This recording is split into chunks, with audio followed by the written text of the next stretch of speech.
gusto de verte y de conectarnos. Ya sabes que para mí siempre es un gusto y sobre todo estoy siempre a las órdenes en estos temas tan importantes que has sabido elegir. Exactamente, temas muy importantes a ti. Gracias, gracias por siempre estar pendiente de estas invitaciones que te hago. Te voy a presentar para que la gente sepa con quién estamos. Se trata de Anita Lucía Carrión. Ella es psicóloga clínica, magíster en educación. Tiene 10 años de experiencia en el área clínica tratando la depresión, la bipolaridad, los trastornos alimenticios, entre otros. Así que bienvenida nuevamente, Anita, y como tú dices, el día de hoy vamos a tratar un tema súper, súper importante. Estamos en el mes de la salud mental.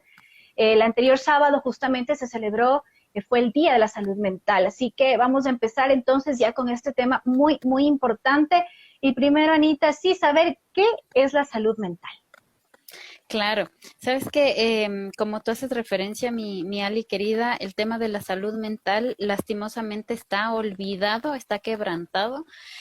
A nivel de Ecuador no tenemos todavía muchas directrices, no tenemos todavía el consentimiento ni tampoco esa apertura que deberíamos tener desde las entidades educativas, quizás desde el entorno familiar, en el punto de que tenemos que tener esta brecha abierta. La salud mental quiere decir que nosotros sí podemos prevenir algún tipo de enfermedad mental, a pesar de que tenga algún tipo de vinculación o concatenación con el entorno familiar, si bien es cierto que es generacional, pero de alguna manera nosotros podemos prevenir. Por ejemplo, ahora que estamos en este estado crítico de pandemia, podemos haber prevenido muchísimas situaciones con antelación. Por ejemplo, en el tema del estrés postraumático, en el tema de la depresión, en el tema del TOC, del trastorno obsesivo compulsivo.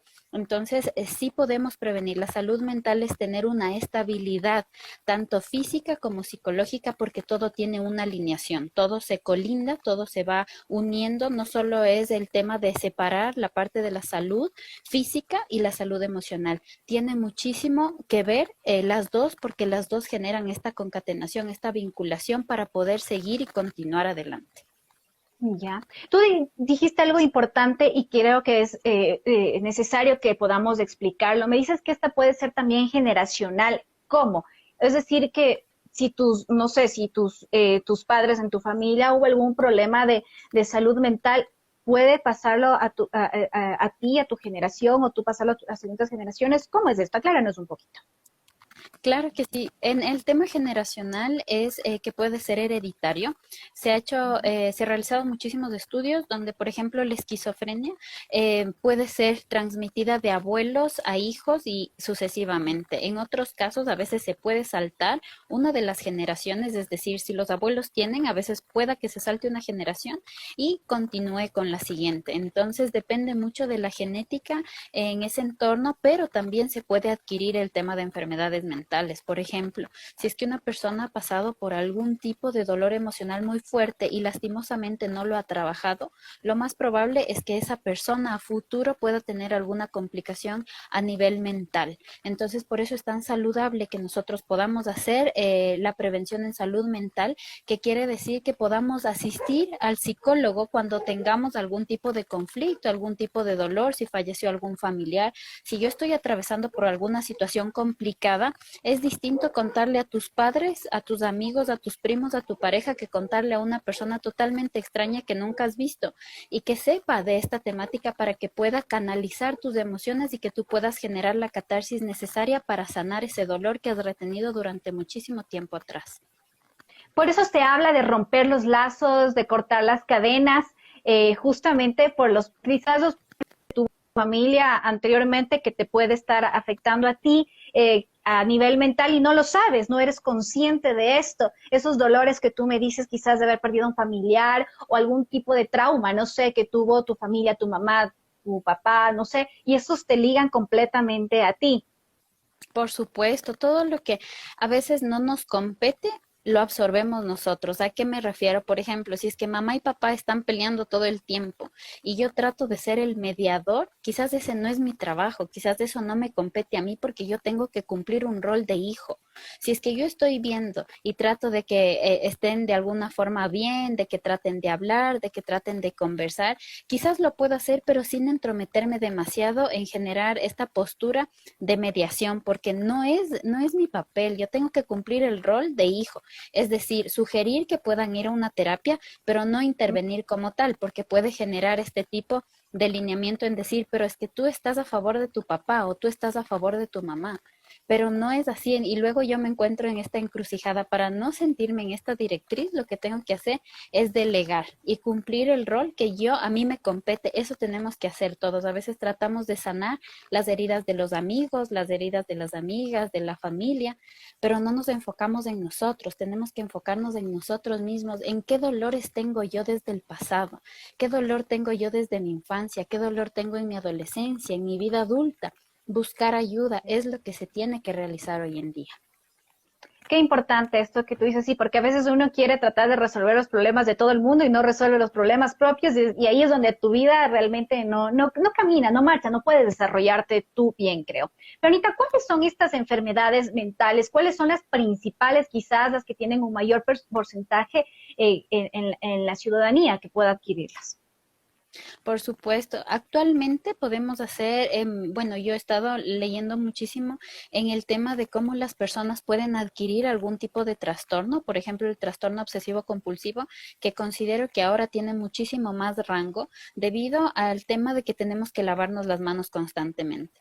El hecho de tener este miedo tan fuerte, el hecho de salir y quizás que tocaste algo y posiblemente puedes adquirir el virus, genera este proceso en la mente de decir, lávate las manos constantemente, lávate las manos constantemente. Y al momento que tú repites eso, ya se vuelve algún tipo de trastorno. Por eso muchísima gente ahora llega a algún lugar, se lava las manos, llega a la casa, se lava las manos, que sí es algo que tenemos que hacer, pero sin que sea de una manera que te atormente, de una manera que te genere algún tipo de frustración. Hay muchísimas personas que dentro de su casa, que entre comillas sería tu lugar seguro, la gente incluso lo sigue realizando, lo sigue haciendo. Entonces hay que tener mucho cuidado y tratar de diferenciar en algo que está bien, algo que se me está yendo de las manos.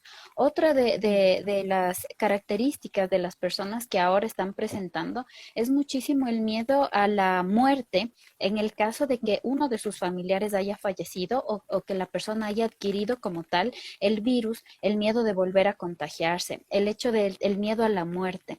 Entonces generan trastornos de distimia, que es una depresión leve, o como tal ya algún tipo de depresión.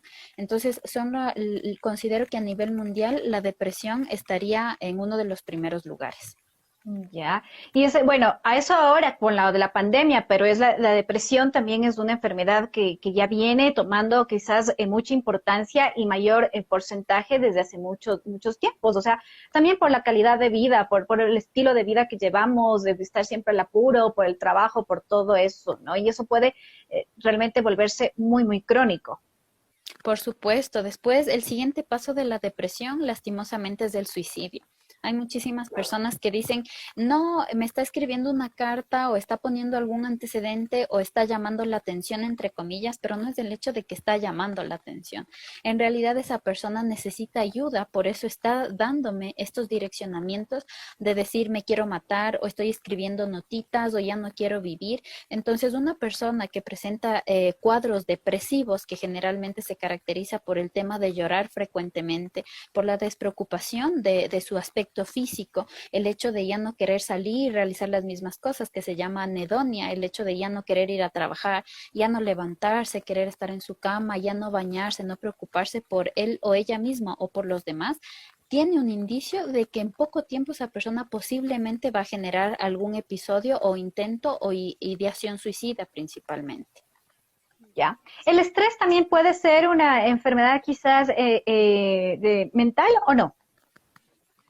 Se cortó mi Ali, ¿me puedes repetir? Ahí, ya. Ahí me escuchas, Anita. Sí, sí. Sí, ya. Te decía si el estrés también es considerada una enfermedad mental o no.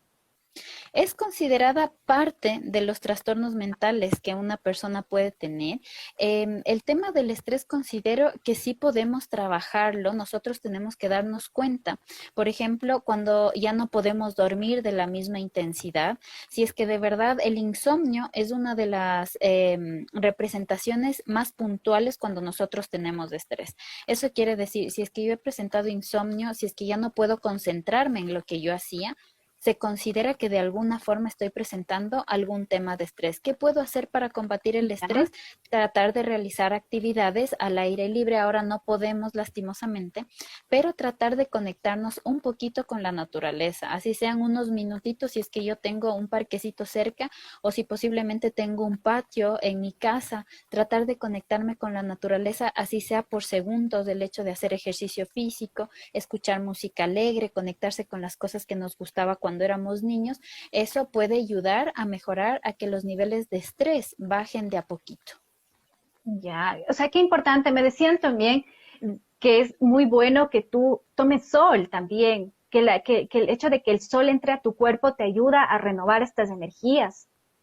Por supuesto, el tema del sol yo lo he recomendado desde siempre porque considero que es una vitamina natural. La vitamina D ayuda muchísimo a generar melatonina, que es la sustancia que segrega una buena comunicación en el sueño. Entonces, si yo tomo sol de 10 a 15 minutos al día o cuando yo tenga tiempito, lo que va a generar es que mi cuerpo empiece a evolucionar de una forma positiva.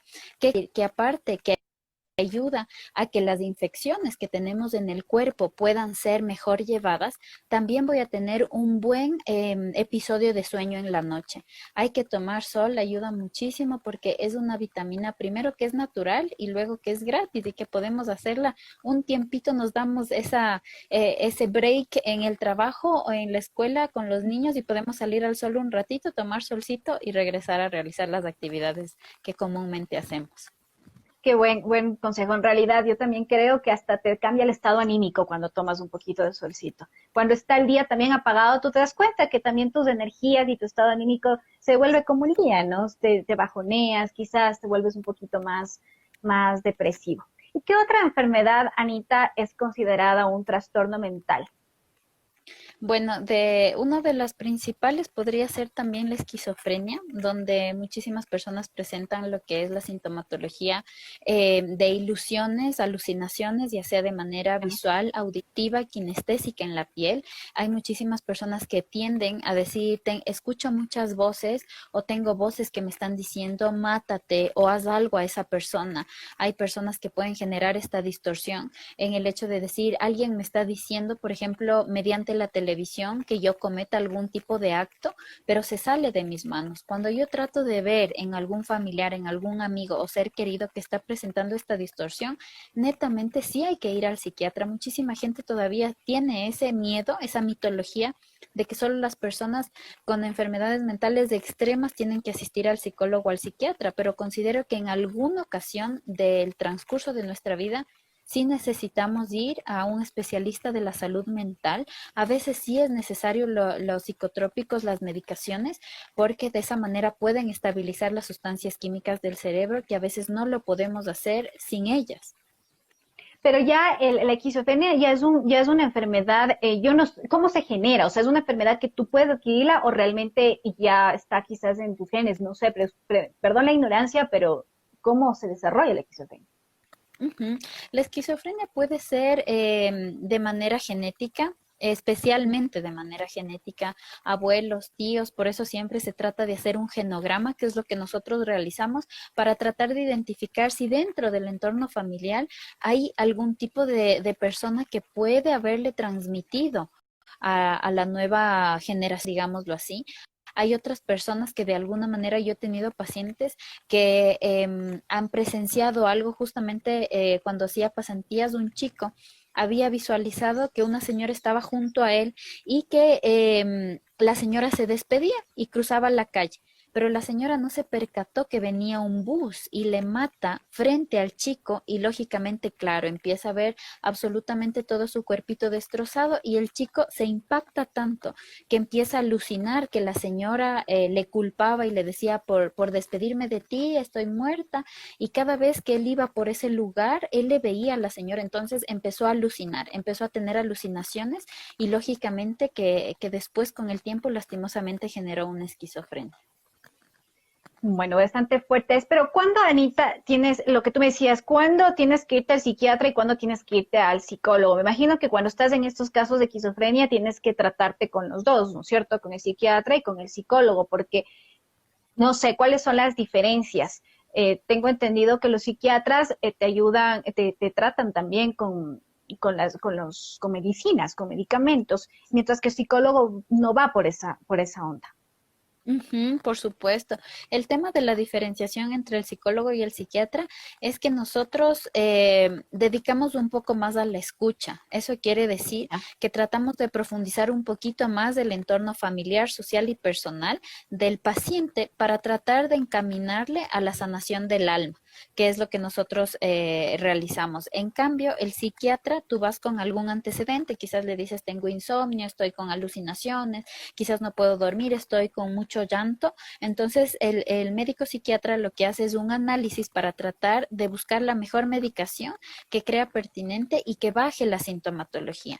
Pero independientemente si es una enfermedad psiquiátrica o no, siempre es necesario ir de la mano en el caso de que nosotros en psicología tratamos de ver algún caso que nos llame la atención, lo remitimos a psiquiatría y trabajamos en conjunto porque es la mejor manera de hacerlo.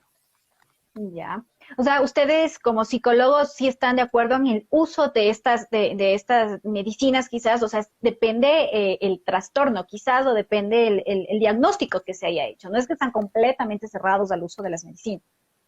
Claro, o sea, desde mi experiencia profesional considero, por ejemplo, justamente me llegó un pacientito el día de hoy que tiene tricotilomanía, que se arranca el cabello. Entonces, el padre decía, no sé si llevarle en este momentito al psiquiatra, pero tengo miedo que la medique. Entonces, la sugerencia sería que primero trabajemos de manera terapéutica para ver si encontramos la raíz del conflicto y de esa manera podemos darle una sanación a lo que está pasando esa niña. Quizás el dolor es muy interno que empieza a querer sacarse el cabello, que es algo muy simbólico, ¿no? El hecho de querer quitarse algo que le está molestando y que de esa forma nosotros le demos una sanación integral.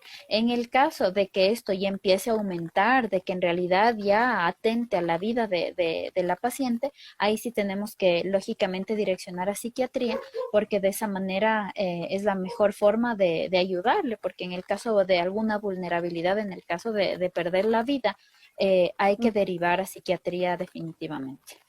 Ya.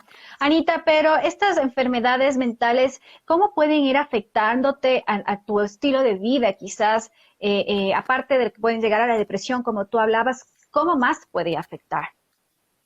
Hay muchísimas personas que lastimosamente se enfrascan tanto en lo que están viviendo que de alguna Ya. manera llegan a quitarse de ese camino, por llamarlo así, y tratar de buscar algo más. Por ejemplo, yo tengo pacientes que de alguna forma no se sienten escuchados o escuchadas por sus padres o por la gente que está conviviendo con ellos. En el caso del adolescente, para ser más puntual, donde empiezan a Ya. generarse cutting, donde se empiezan a cortar sus bracitos, empiezan a cortarse las piernas, empiezan a cortarse alguna parte de su cuerpo y lógicamente pueden llegar a la parte del suicidio lastimosamente. Por otro lado, hay pacientes que sí, con el tema de la depresión pueden llegar a ocasionarse muchísimos dolores internos, pero también físicos. Desde esto de que inicia con el hecho de comerse las uñas, que a veces dejamos como que si fuese algo pasajero, pero no es así, hay que prestarle mucha atención a los cambios que tienen los niños, los adolescentes y lógicamente los adultos también, porque todo es algo representativo y hay que ponerle mucha visualización a los cambios. Es decir, que hay manifestaciones que se presentan de diferente forma, tanto en los niños, en los adultos, como en los adultos mayores. O sea, son distintas formas en las que pues, se pueden presentar estos trastornos. Ujú, por supuesto, en el caso de los niños vemos que existe algún tema de regresión, por ejemplo, hablando del tema de la enuresis, encopresis, el tema de comerse las uñitas, el tema de la tricotilomanía, el hecho de representar de alguna manera todavía seguir tomando biberón a edades ya grandes. Entonces, todo es representativo. En el caso del adolescente, lo más frecuente es el tema del cutting, el tema de los problemas alimenticios, que son más representativos, el tema de anorexia, bulimia, comer compulsivamente. Entonces, todos estos puntos tenemos que ser muy cautelosos en no ser muy drásticos, no ser muy malos de alguna forma, sino tratar de escucharle. Por ejemplo, igual el día de hoy me llegó un caso de una chica de 13 años que le dice a sus papás que le gustan las mujeres. Entonces, claro, Ya. los padres explotan, le pegan a la chica, no le dejan salir, le prohíben, le quitan los dispositivos electrónicos, le quitan todo lo que a ella le gusta, pero esa no es la manera, no es la forma de conversar con alguien, sino más bien estás de alguna manera alejándole de ti. Claro. O sea, las formas, qué importante, ¿no? Cuando tienes esta clase no sé si llamarlo problemas, pero bueno, y acudir donde un especialista justamente para que te pueda guiar en cómo debes reaccionar y cómo debes llevar este tema. A veces nosotros que pensamos que, como tú decías, que a veces solamente se piensa que la gente que no está cuerda tiene que ir al psicólogo y no es así, o sea, también es importante para que podamos sobrellevar los problemas de una mejor manera y estos no se vuelvan más fuertes, más intensos, incontrolables quizás. Sí, sí, por supuesto, por supuesto. Hay que generar comunicación asertiva ¿Se está para que de cortando? esa forma, ahí sí me escuchas. Ahí te escucho. Sí, Sí, Anita. ya. Sí, lo importante es tratar de generar comunicación asertiva entre padres de hijos, entre la pareja, entre hermanos, porque de esa manera vamos a tener una escucha activa de lo que en realidad está pasando. Si yo empiezo solo a castigar, si yo empiezo solo a delegar cosas, lo más probable es que estos chicos busquen confianza en alguien más que no sean sus padres y eso realmente es terrible. Entonces, si es que yo le escucho, yo sé que es algo de gran impacto lo que te puede contar, pero tratemos de escucharle un poquito más a los hijos para tratar de identificar qué es lo que está pasando ahí. Hay que buscar siempre, yo digo, la raíz de mi conflicto para poder trabajar, pulirle y sobre todo sanar esa parte que me está delimitando muchísimo.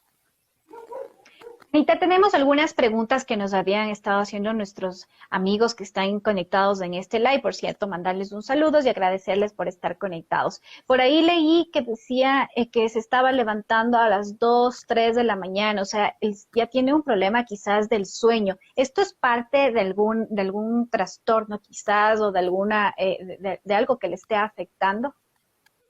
Claro, sabes que cuando se tergiversa un poquito, cuando empieza a variar muchísimo la parte del sueño, nosotros tenemos que tratar de implementar la higiene de sueño. La higiene de sueño quiere decir que nosotros tenemos que utilizar la cama solo para tener intimidad y para dormir. No tenemos que mezclar en que voy a trabajar con mi laptop en la cama, ni tampoco voy a leer en mi cama, porque la mente piensa que de alguna manera eso está bien, pero lastimosamente no es así. Cuando nosotros tratamos de implementar estas técnicas, también sugerimos que antes de dormir no tenemos que utilizar los dispositivos electrónicos. ¿Por qué? Porque Ujú. la mente al recibir tanta luz lo único que va a generar es que se despierte más. También hay que sacar el teléfono de la habitación, desconectar los datos de Wi-Fi, los datos móviles y dejar el celular afuera de la habitación. También hay que tratar de que si tenemos un televisor frente a la cama, lo tapemos porque cuando estamos dormidos y nos damos la vuelta o nos movemos, el cerebro piensa o tergiversa que alguien está ahí.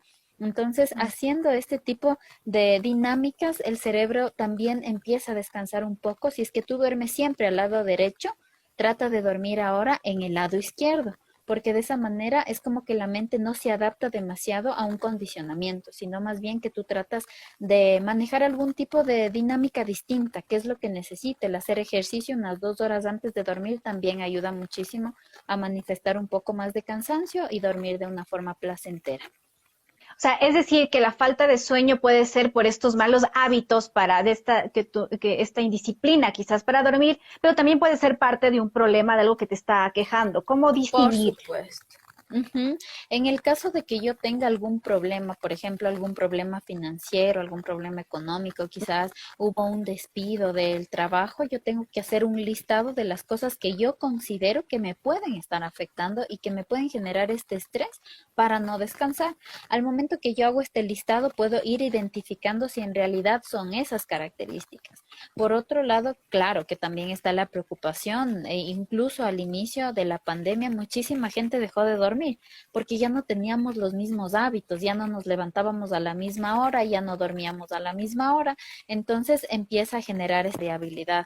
Para distinguirlo, como yo sugiero, es tratar de hacer el listado para ver si es que en realidad son los problemas personales o algo más hay de por medio, si es que existen dolores de cabeza, si es que hay algo fisiológico, por ejemplo, si es que estoy teniendo mucho decaimiento, si tengo falta de concentración, si es que tengo sueño en la mañana, si no quiero trabajar, si es que tengo dolores de espalda, si algo fisiológico me está molestando, tengo que necesariamente ir donde un especialista para que me pueda ayudar e identificar si es que no hay algún problema a nivel cerebral, porque a veces cuando no dormimos también hay alguna interferencia en esta área.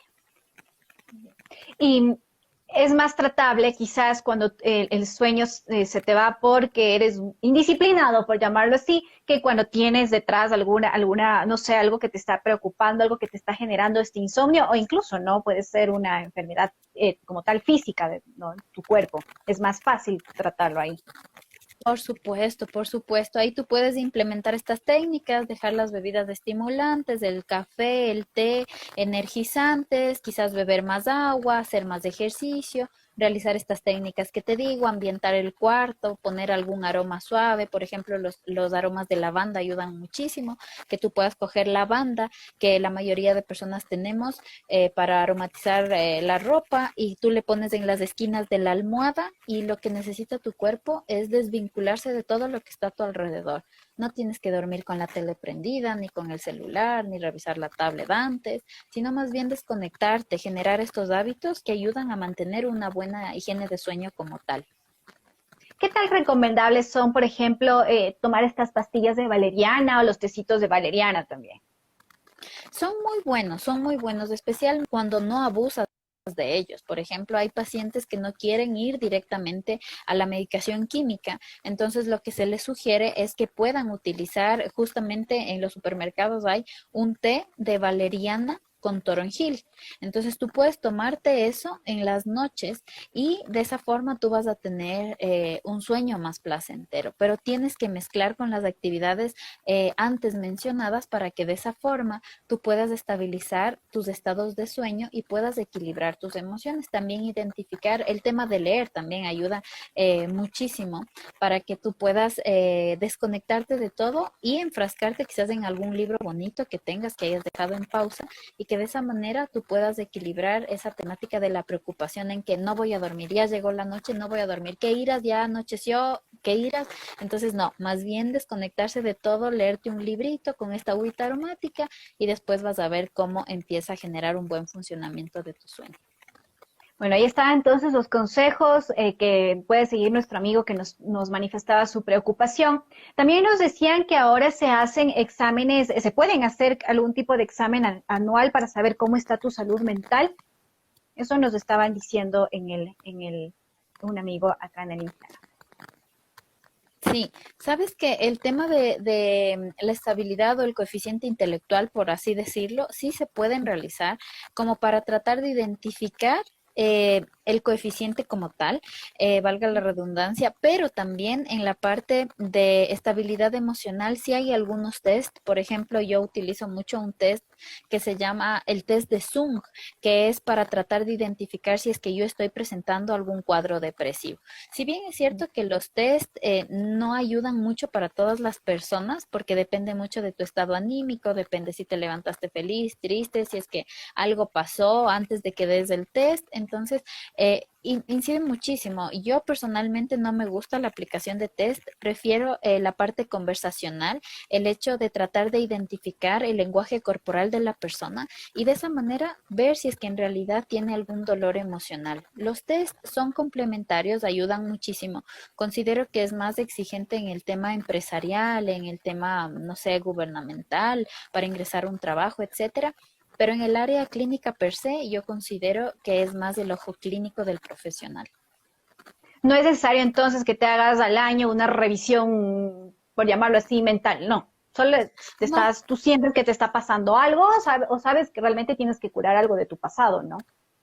sí, necesariamente tenemos que ir al especialista, al psicólogo, solo por querer contarle algo. O sea, quizás una vez al año, como tú decías, Mieli, poder ir, conversarle algo que me pasó, alguna experiencia, quizás me fue así en el trabajo y ahí te puede quizás realizar algún tipo de evaluación. Hay mucha gente que va, como cuando te haces un examen médico, solo a conversar, no, pero no con la predisposición de que tengo que hacerme un chequeo para ver si es que en realidad algo me está pasando, sino más bien hay mucha gente que va cada 2 años, hay otras personas que van cada 3, entonces no es algo a rajatabla que se tenga que realizar, pero por salud mental de vez en cuando siempre está bien, como para contarle todas tus cosas y puedas desahogarte con alguien especialmente.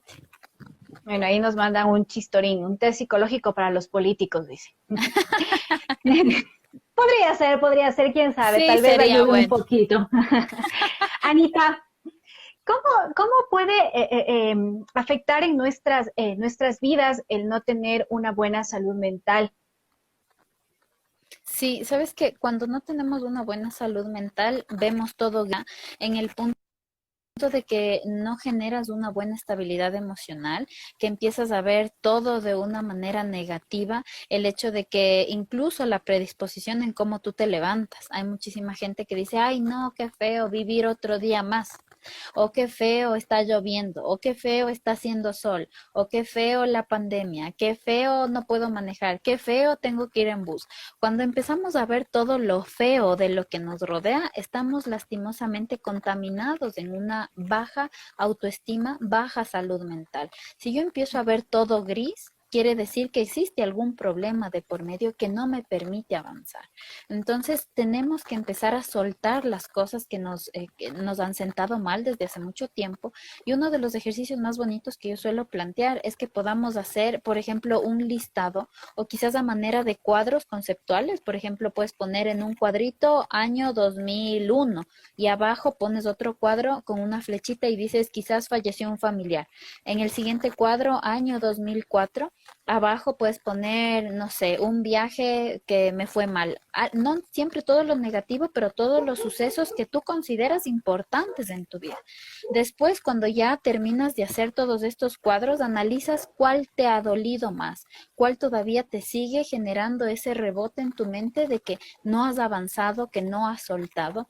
Eso quiere decir que tú tienes que trabajarlo. Ahí está la raíz. Por eso siempre es bueno ordenar los pensamientos para que de esa forma tú te sientas mucho más libre y no veas a la vida siempre gris, sino que tiene una gran gama de colores que tú puedes escoger en qué gama puedes estabilizar tus emociones. Lo importante es saber quizás cuáles son, como dices, estos acontecimientos o lo que te está pasando para que te lleve a actuar de esa manera. No es que simplemente eres negativa o simplemente quieres ver la vida así, sino que hay algo detrás que está, que quizás ni siquiera tú lo sabes. Por supuesto, y mucha gente por eso acude a la hipnosis, ¿no? Yo profesionalmente también realizo la técnica de hipnosis clínica, que no es una hipnosis de show, sino más bien es una hipnosis para tratar de identificar algún problema que yo no me doy cuenta. Hay mucha gente que llega a la consulta y dice, tengo mal carácter, pero no sé por qué tengo mal carácter. Entonces, después de realizar este ejercicio de los cuadros, dice, sigo sin saber por qué tengo mal carácter. Entonces ahí vamos a la técnica de hipnosis para hacer algún tipo de profundización en el inconsciente y buscar esa raíz que está bien oculta en tu mente. De esa forma nosotros la sacamos, la pulimos y ahí la persona se da cuenta tal cual de algo que le está estancando de una manera donde no le permite avanzar. Nos tenemos una pregunta. No sé, dice, ¿cómo puedo controlar mi ira para evitar las enfermedades? ¿La ira también forma parte de estas enfermedades, de estos trastornos mentales? ¿O no? Claro que ¿O es una sí, sí. manifestación? Ya, La ya. ira es algo normal, lógicamente así como el miedo, pero cuando tengo mucha ira, quiere decir que algo por mí, algo dentro de mí no está funcionando bien, si es que es muy frecuente.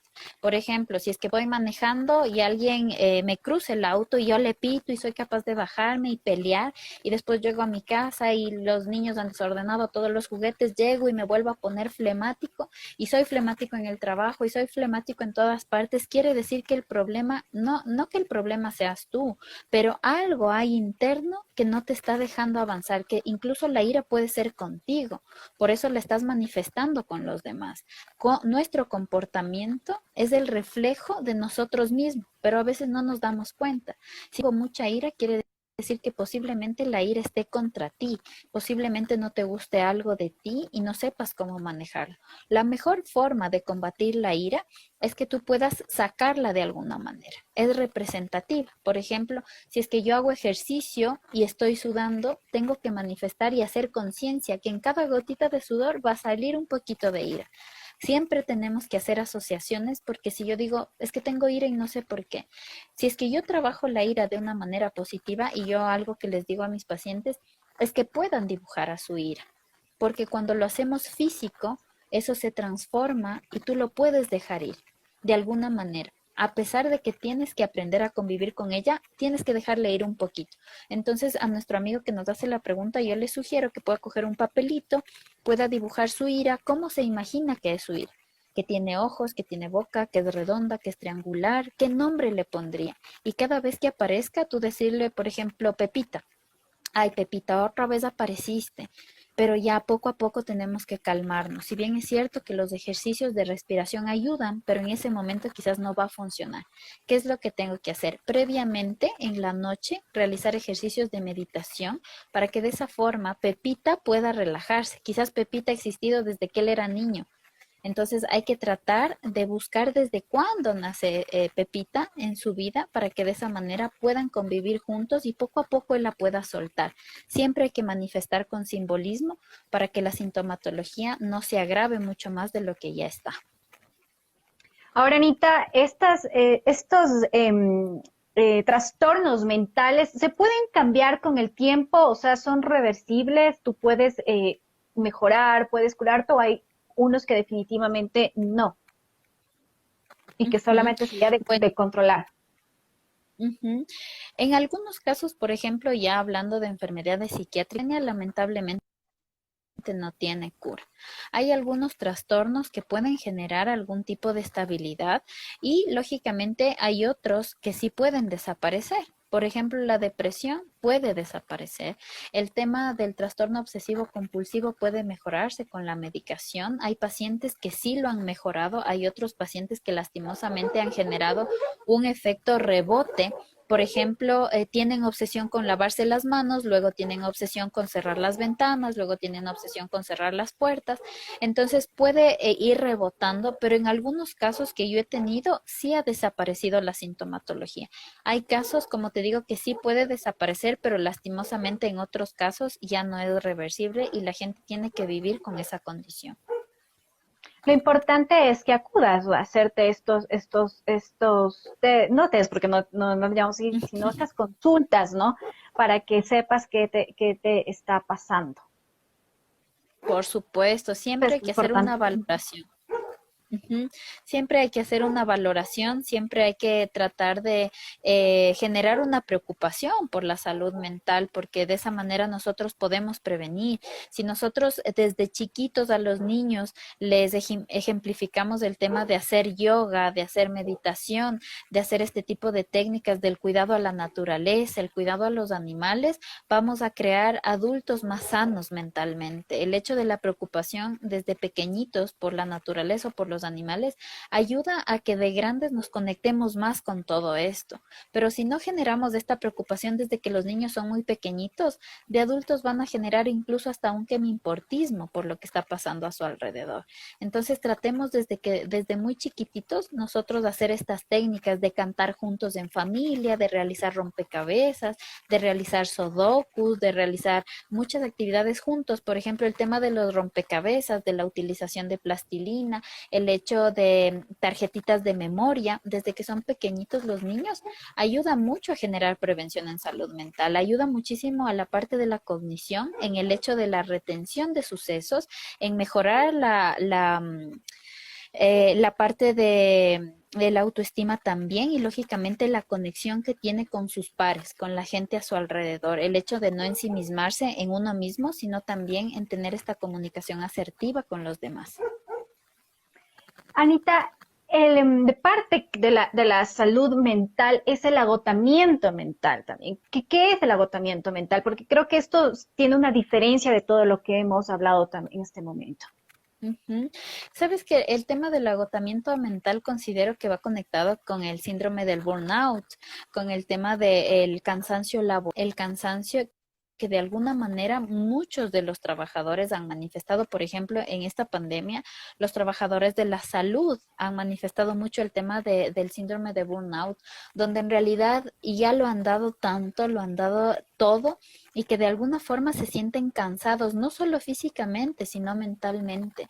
El hecho de ya no tener la misma capacidad de conexión en su trabajo, el hecho de seguir siendo responsables, pero que de alguna manera dicen, el cansancio me ha agotado tanto que ya no me puedo concentrar, ya no puedo atender a 50 pacientes, ahora solo puedo atender a 20, porque en realidad estoy agotado, estoy cansado, ya no tengo incluso el apoyo de las autoridades exactamente ni la fuerza. Cuando yo pierdo el apoyo de mi jefe o de mi jefa, también me da cansancio mental. Ya no tengo el agotamiento, el hecho de que así nos premien con algo chiquitito, así sea una tarjetita, tengo un buen día, te desea la empresa tal. Si es que yo no tengo eso, me voy a sentir agotado. Pero si la empresa como tal me dice, te felicito, eres un gran colaborador, que tengas un gran día, gracias por estar en nuestra empresa, eso ayuda a generar una conexión muy bonita en el colaborador y no voy a tener tanto este síndrome de burnout, de estar quemado, de que realmente ya no tengo esas ganas ni la predisposición, a pesar de que me encante mi trabajo, pero depende mucho de la cabeza de la organización para que eso pase. Entonces hay que tener mucho cuidado en seguir apoyando a los colaboradores para que no se quemen.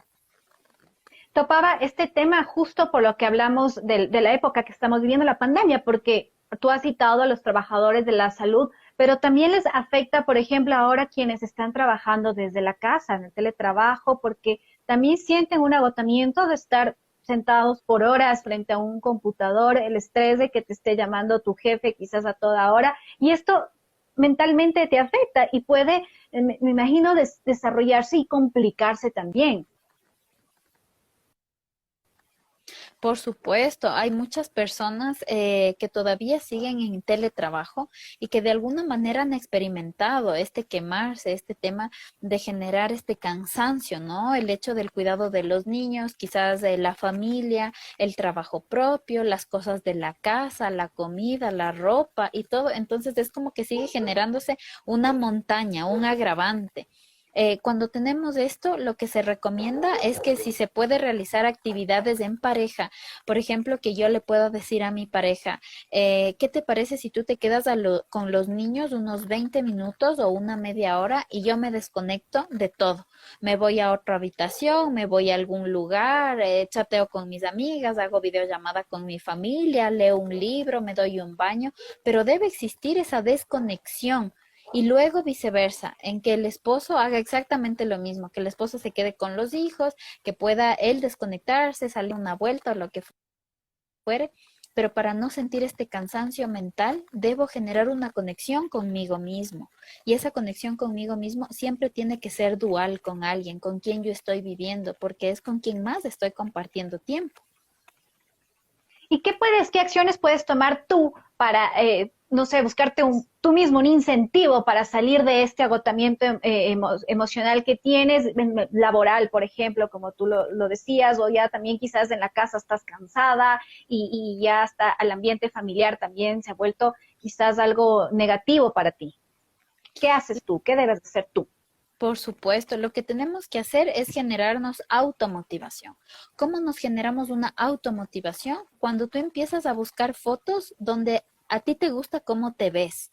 O quizás si es que tú ves algún paseo, algún viaje que tú te hayas ido, que te gustó, que lo disfrutaste, que paseaste, que te divertiste y que tú empieces a ver y a decir, mira, en este viaje estoy muy feliz, en esta foto donde estoy sola o solo me veo muy feliz, yo quiero estar así. Entonces tengo que imprimir esa foto, ponerla en un lindo portarretrato y esa es como la inyección que me va a ayudar a motivarme todos los días, porque ese reflejo es lo que yo necesito. Quizás ahora estoy un poco desmotivada cansada o desmotivado, quizás no tengo esas ganas o ese ímpetu de seguir adelante, pero si yo veo algún recuerdo bonito que tuve en el transcurso de mi vida, lo que va a generar es esa vinculación, esa conexión que yo necesito en este momento para seguir adelante y sobre todo recargar energías, como yo siempre digo, yendo a algún lugar, así sea de manera mental. Yo sé que ahorita no podemos o quizás no tenemos la oportunidad de irnos al lugar que nos gustaba, pero viajemos mentalmente. Eso también nos ayuda a conectarnos con algo positivo en la vida.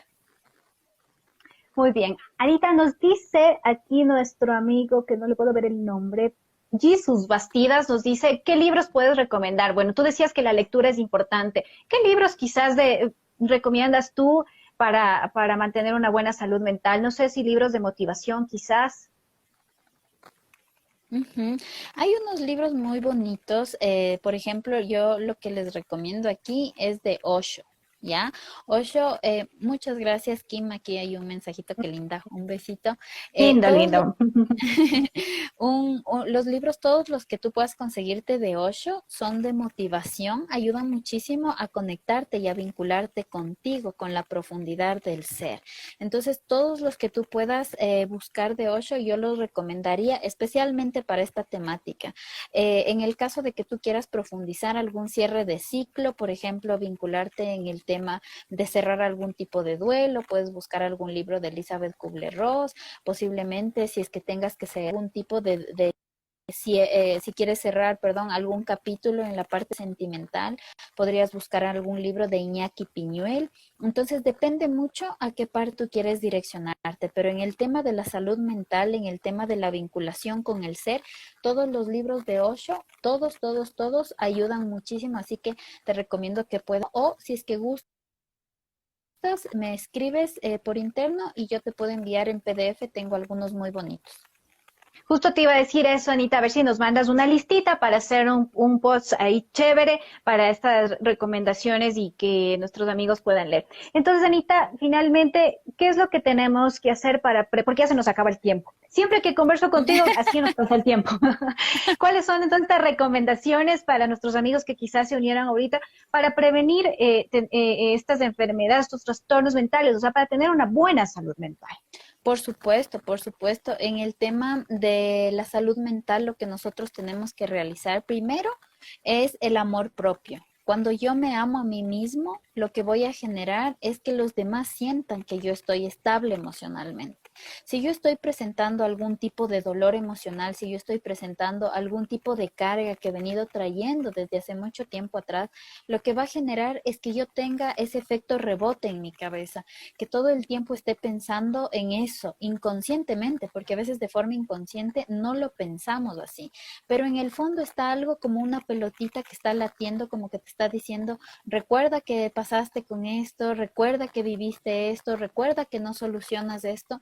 Entonces, lo ideal para tener una buena salud mental es cerrar los ciclos del pasado, también amarse a uno mismo, realizar ejercicio y sobre todo el tema de la lectura, que considero que es uno de los checklists que tenemos que realizar todos, así sea que tú puedas leer una página diaria o así sea un párrafo, no importa, pero lo importante es que tú puedas conectarte con la lectura, porque primero adquieres vocabulario, adquieres más léxico y sobre todo puedes conocer la historia de alguna persona que te está contando algo muy bonito. Entonces considero que, y tomar sol también, escuchar bonita música, que puedas bailar en tu casa con tus familiares, que puedas impartir el tema del perdón también.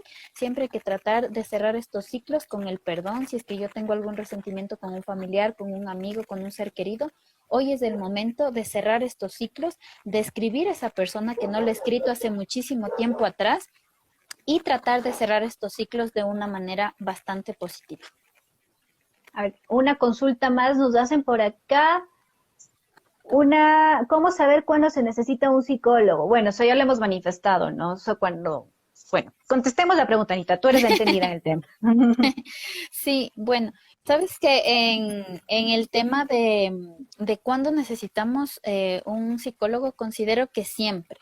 Así tú tengas que contarle a alguien sobre alguna experiencia que tú has vivido, si es que conociste a una chica y no eres correspondido, o si eres correspondido, o quizás te va a salir algún trabajo, o quizás no te salió algún trabajo, y que de esa forma tú digas, tengo que contarle a alguien porque necesito hacerlo, porque en realidad necesito compartir esta experiencia y mucho más. Si es que tú estás viviendo algún problema, si es que no sabes cómo manejar la situación, si es que estás viviendo alguna contrariedad, en ese momento tú tienes que buscar a un profesional, pero considero que siempre, así como aquí nuestra querida Kim tan linda nos dice, siempre se necesita porque mejora tu calidad de vida, igual un abracito a Estefano, siempre necesitamos de un terapeuta y no por elogiar a mis colegas, pero es necesario buscar terapia porque ahí viene la sanación, así como cuando vamos al odontólogo, cuando vamos al oftalmólogo, también tenemos que hacerlo más grande el hecho de buscar a un terapeuta por salud mental, para que no lleves esas cargas del pasado. Esa es la salud mental, que tú te quites las cargas del pasado que vienes llevando hace mucho tiempo y te sientas libre. Que seas libre, que aprendas a abrir tus alas y a volar, que no dependas de nadie ni de nada, porque venimos a este mundo a ser felices y a volar. Eso es lo que necesitamos aquí. Un saludo a Santi desde Argentina, un beso inmenso también. Qué importante lo que tú dices. Es como hacerte este chequeo más o menos que nos decía de esas cosas que no, que te están pasando para que tú puedas tratar de resolverlo. No es necesario, quizás muchos piensan que si vas a una terapia vas a terapia y tienes que ir de por vida, o sea, que tiene que ser la sesión semanal de por vida, porque me imagino, la función del psicólogo también es ayudarte, como tú dices, a manejarte tú sola. También, que no dependas ni del Por su- terapeuta ni de nadie más para tomar tus decisiones en la vida o para estar bien. O sea, yo considero, y alguna vez alguien me dijo, no sé quién es, que cuando tú vayas a una terapia psicológica y ya te hagan la evaluación o que se le digas al terapeuta, sí, ¿cuánto tiempo tengo que estar más o menos en tratamiento? Porque no es de por vida tampoco, o me equivoco, Anita. Ujú. Hay pacientes que lógicamente con la evolución vamos a ver cuántas terapias van a necesitar.